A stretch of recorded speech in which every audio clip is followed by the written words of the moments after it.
दोस्तों, welcome back to my channel Hindi कहानियाँ explain. तो मतलब नेटफ्लिक्स पे या जितने भी सारे वेब सीरीज या फिर जो भी चैनल्स हो भाई साहब, उसमें जितने भी मतलब बहुत सारे सीरियल्स है, उसकी कहानियाँ मेरी ज़ुबानी में हिंदी में आपको मिल ही जाएगी मेरे चैनल पे। So like share and subscribe to my channel.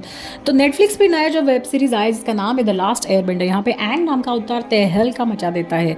तो उसके ऑलरेडी सारे एपिसोड्स मेरे चैनल पे आ गए, सो देख लेना। उसके लिंक मैं आपको डिस्क्रिप्शन बॉक्स में दे ही दूंगी। तो अब तक एक शॉर्टकट में देख लेते कि लास्ट एपिसोड में क्या हुआ।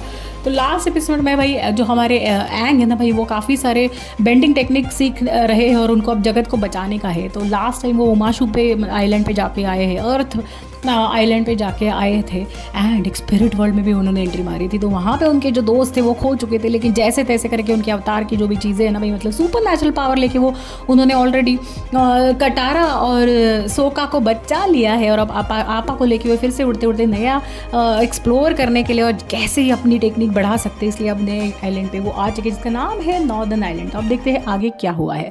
नेटफ्लिक्स पे, हॉटस्टार पे, वूट पे, जियो सिनेमा पे इतना सारा कंटेंट, ओ माय, देखो तो कब देखो, कैसे देखो, क्योंकि टाइम इतना कम है। ऐसी अगर आपकी हालत हो गई इतने सारे ओटीटी चैनल्स की सब कंटेंट देखना है, तो भाई मेरे चैनल पे सब की कहानी, भाई कुछ भी ले लो, लव सस्पेंस थ्रिलर, सब कहानियां मेरे जुबानी मेरे अंदाज में, वो भी कम समय में आपको ताज़ा ताज़ा मिलने वाली है। Like share and subscribe to my channel. तो भाई नॉर्दर्न आइलैंड पे भाई एक मतलब देखने के बाद वहाँ पे जो वाटर बेंडर्स रहते हैं ना भाई नॉर्दर्न आइलैंड पे, उनको देखने, वो आइलैंड देखने के बाद उनको बहुत खुशी होती है। वहाँ पे बहुत ज़्यादा बर्फ़ होती है सब जगह पे और बहुत ही ब्यूटीफुल वो आइलैंड होता है। लोग वहाँ पे बहुत ही वेलकमिंग होते हैं। तो अवतार को देख के, कटारा और सोका को देख के सब लोग उनको वेलकम करते हैं। तो उनके जो राजा है, उनकी बेटी होती है यू, तो सारे लोग, पूरे कस्बे के लोग मिलकर उनको वेलकम करते हैं। यहाँ पे जो फायर नेशन की मतलब प्रिंसेस है ना भाई गॉड, उसको लगता है जो जूको उनका प्रिंस है, उसको ऑलरेडी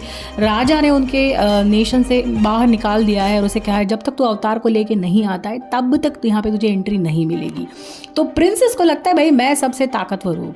यहाँ पे नॉर्दर्न आइलैंड पे जो सोका है ना भाई, उसको यूथ जो प्रिंसेस है वो थोड़ी थोड़ी क्यूट सी लगती है। जब वो स्पिरिट वर्ल्ड में थे वहाँ पे एक फॉक्स था, तो वो फॉक्स और कोई नहीं तो यू की, मतलब यू के पास एक पावर होती है। जब बचपन में वो कुछ उसको बीमारी हो जाती है, जब वो ऑलमोस्ट मरने की मतलब डेथ बेड पे होती है, तब उसके फादर कुछ विश मांगते हैं तो उनकी विश पूरी हो जाती है और स्पिरिट वर्ल्ड उनको एक मतलब ताकत देता है, उस वजह से वो ज़िंदा हो जाती है। तो वो ड्यूअल लाइफ जगती मतलब स्पेंड कर रही है। कभी कभी लगता है तो वो रात में स्पिरिट वर्ल्ड में जाके भी एंट्री कर सकती है। मतलब यार जो गॉड है, अपने जो सोल है, चंद्रमा के जो सोल है, वो थोड़ा सा अंश उसमें अभी प्रेजेंट होता है। तो यहाँ पे हमारे एंग अवतार है, वो कुरुक जो इस आइलैंड के अवतार थे, उनको मिलने वो आते हैं, उनसे और शक्तियाँ सीखने के लिए वो आते हैं। तो यू प्रिंसेस से कहते हैं कि भाई मुझे कुरुक से मिलना है। तो अपनी ताकत से वो जो उनके ऑलरेडी हो चुके हैं अवतार कुरुक की आत्मा से वो मिलने जाते हैं।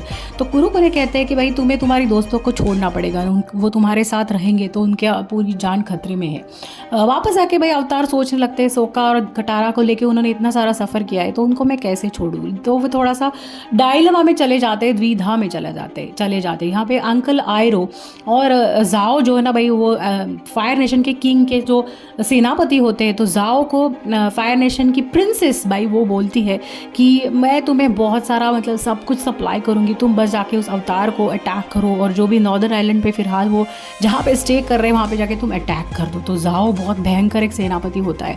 तो प्रिंसेस और जो राजा है, फायर नेशन के राजा की गुड बुक में जाने के लिए वो तैयारी कर लेते हैं अब अटैक करने की। नॉर्दर्न जो आइलैंड है जहाँ पे हमारे अवतार है, सोका है एंड कटारा है और वहाँ के सारे लोग जो वाटर बेंडिंग टेक्निक जानते हैं, वहाँ पे जाने की अब अटैक करने की पूरी प्लानिंग कर देते हैं और रातों रात भाई जाओ वहाँ पे अटैक कर देते हैं। तो अंकल आयरो जो जोका के अंकल होते हैं, जो फायर नेशन के जो राजा है उनके ब्रदर होते हैं भाई, वो उनसे कहते हैं कि इस अटैक में तुम जो अटैक करने जा रहे हैं वो इजी नहीं रहेगा। लेकिन जाओ सेनापति बहुत भयंकर होते हैं, वो साहसी होते हैं और उनको लगता है बस मुझे जैसे जैसे करके अटैक करना है और अब वहाँ का सब तहस नहस करना है, फायर नेशन को पूरे वर्ल्ड में राज करवाने के लिए मुझे हेल्प करना है। तो बात कुछ ऐसी होती है, जिस रात वो वहाँ पे अटैक करते हैं उस रात पूनम की रात होती है। तो पूनम की रात ऐसी एक होती है जिस दिन चांद की रूह और जो हमारे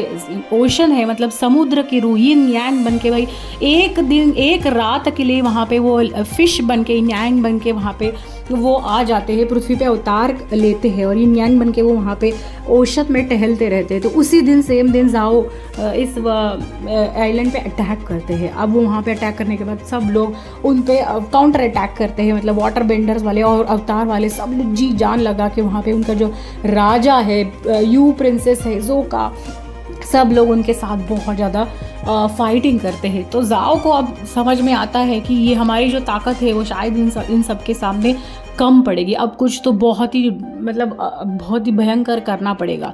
तब उनको एक बहुत भयंकर एक कल्पना सूझती है। तो यिन यांग जो है मतलब चंद्रमा की रूह और समुद्र की रूह, यिन यांग बन के, फिश बन के जो समुद्र में एक दिन के लिए, एक रात के लिए टहलने आते हैं, उसमें से भाई वो चंद्रमा की जो रूह होती है, मतलब यिन जो होते हैं उनको वो मार देते हैं, उस फिश को वो मार देते हैं। एंड सब जगह पे तहलका हो जाता है, पृथ्वी पे इम्बैलेंस हो जाता है, चंद्रमा गायब हो जाता है। स्पिरिट वर्ल्ड के जितने भी लोग जो चंद्रमा के पावर से जिंदा होते हैं वो सब मरने लगते हैं। और वाटर बेंडर्स भी उनकी जो ताकत चंद्रमा से पाते हैं, बेंडिंग की ताकत वो चंद्रमा से उनको मिलती है। तो चंद्रमा गायब होने के बाद उनकी ताकत तहस नहस हो जाती है। अब वो इधर उधर भागने लगते हैं।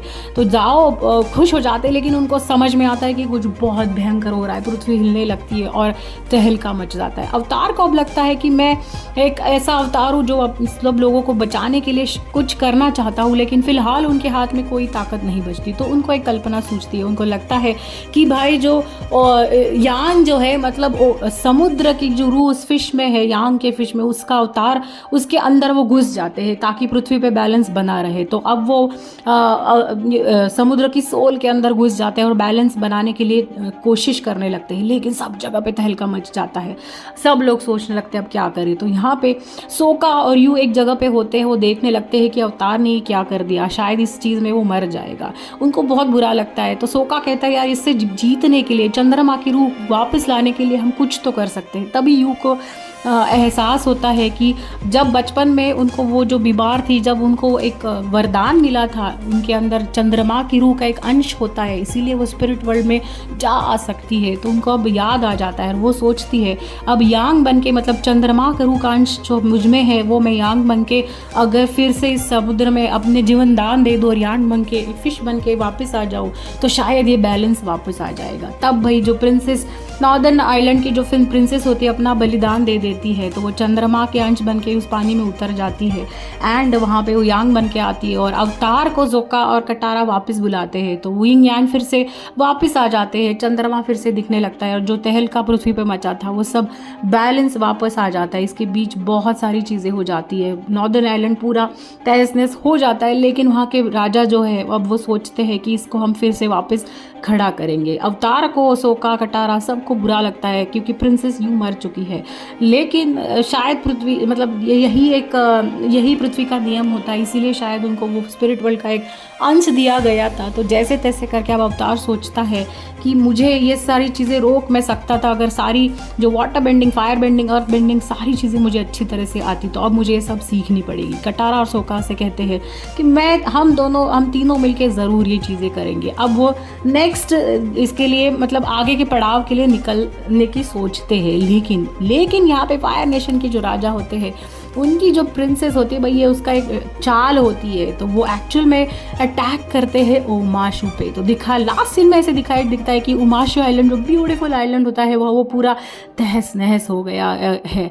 और ये बस जो नॉर्दर्न मतलब जो आइलैंड था जहाँ पे कटारा, सोका और अवतार थे, ये तो सिर्फ डिस्ट्रैक्शन था। एक्चुअल में उनको ओमाशू पूरा तहस नहस करना था, वो हो गया है और वहाँ पे भी फायर नेशन में अपना झंडा गाड़ दिया है। तो भाई अब नेक्स्ट जो भी सीज़न आएगा उसमें हम देखेंगे कि अवतार शायद मतलब जो आएगा उसमें शायद हमें देखने को मिलेगा कि अवतार सारी टेक्निक्स कैसे सीखते हैं और ओमाशू को जो मतलब ऑलमोस्ट सारे वर्ल्ड पे फायर नेशन में जो अपना झंडा गाड़ दिया है वो उससे सबको कैसे बचाते थे। इसके लिए तो भाई आपको मेरे चैनल को लाइक, शेयर एंड सब्सक्राइब करना पड़ेगा। Please like, share and subscribe to my channel जिसका नाम है हिंदी एक्सप्लेन्ड कहानियाँ। बहुत सारी मूवीज़ देखेंगे, एंजॉय कीजिए। Bye bye.